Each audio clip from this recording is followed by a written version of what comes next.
Hello YouTube, my name's Sean Connors and welcome back to The Outsiders. Let's build an RPG. This series we're focusing at this particular program on background skills, and I've already taken the liberty of filling out the chart that you can see nearest to you on the camera. In theory, the way I'm working at the moment for character sheet, that this is probably the layout that would work best. So you'd have along the side, you'd have what two skills are affecting that particular skill. Skill itself, 12 ranks. Individual cost per rank and total that's spent. Nice and simple, should work very well in play. And in this particular character's case, I've chosen 5 skills with his 3,250 experience. In fact, I've spent a bit more than that, but I'll come on to that in a minute. Now, the first skill I've chosen is First Aid.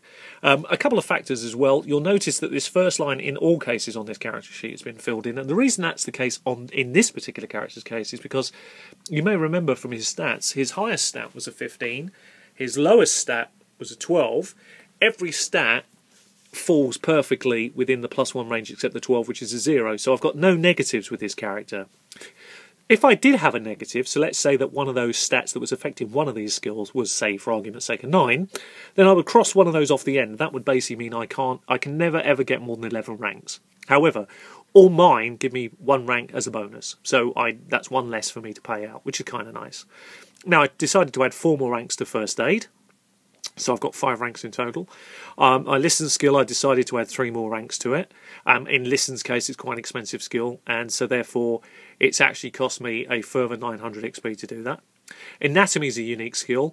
The way Anatomy works is for every 2 ranks you have in Anatomy, you do 1 extra damage. So I decided to keep it even numbers for obvious reason. I get 1 freebie, added 3 others to it. Cost me 1,050. It's expensive, but I quite like the idea of doing more damage. That's really nice with any weapons, so that's really good. And then, of course, we have Survival F, which is Survival in the Forests. Obviously, where the background of the Outsiders come from, I decided that was applicable and added 4 ranks to that. Now, you'll notice that little line that runs down the middle, because it averaged out that nearly out of the 2 skills that are affecting the skills that we have in front of us here, ironically enough, they all meant that the highest skill affecting it was generally a 14, which basically meant, or a 15, and when you round that down, you always round down, it meant that it ended up being 15 divided by 2, 7.5 round down to 7. So that's why there's a line running down the 7 line. That's the maximum amount of ranks I can get in the skills is up to 7. Now, the final skill is a unique one. I haven't run a line there, which is armour wearing. And in this particular guy's case, I've chosen Studied Leather because obviously in the community, although there are armours that go up to armour rating 6, like plate mail, and they're not half plate of 5 and so on, you're not going to start with that because the society, it just wouldn't happen. The metal is too precious. But Studied Leather armour rating 2 seemed to be realistic, and it's something I think the referee would allow me to wear if I could justify it in this character's case, which gives a protection value of 2. And the way it works is for every point of protection, it means you need 2 ranks to efficiently wear it. So armour protection 2, 4 ranks needed. As long as you've got 4 ranks in it, means you can efficiently wear that armour and there are no penalties as worse. Let's say that I only had 3 ranks out of the 4 for whatever reason, then of course there's going to be a penalty of 1 to all skills that the referee feels are applicable. So for example, First Aid, if you're wearing armour while you're trying to do a First Aid in the field, then the target number for trying to achieve that First Aid should be 1 higher. And that makes sense. So it'll be used in that sort of way. It'll be a discussion for you and the referee to have on that particular skill. And as well, you can imagine if you had that penalty and you were a dual wielder like this character wants to be, then you would mean that it's 1 more mana point, 1 more magic point to actually cast spells because of the armour problems you have in moving in armour. This is a very clever way of using armour. Another thing about armour is to say it degrades. So if the armour's penetrated, what would happen is that once you get hit and damage is done, the armour will drop to a rating of 1. Then it's hit again and damage is done, it drops to 0 and it needs repairing. So another great way of using the actual skills of all the characters to help each other in this environment. Now, touch briefly on equipment there. Obviously we don't need shopping lists for a game like this. We can have a vague list of equipment that's available and talk about some of that equipment and some of the things that the equipment will do. We'll come on to that, as I say, in some of the later videos.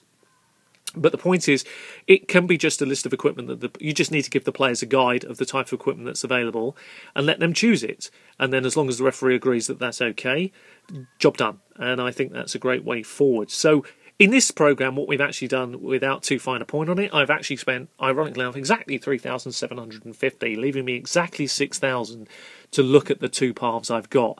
I'm probably going to split the experience points not quite evenly, more towards the magic over the fighting, but we'll see how it actually pans out when I get round to that, which I'll probably do one of those videos over the weekend. But for now, this has been Background Skills, a little insight into how they work. I hope you found it useful. Thank you very much for all your comments and feedback. It's been very appreciated, and it really helps hone the playtesting and help myself. One small point that's important, I haven't, recently a couple of videos for this series of Let's Build an RPG, I haven't put the thumbs up or down. I've removed that as a comment basis.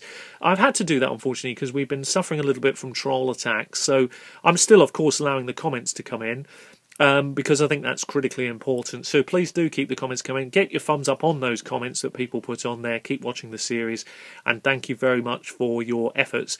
Any emails you want to send or videos you want to do, greatly appreciated.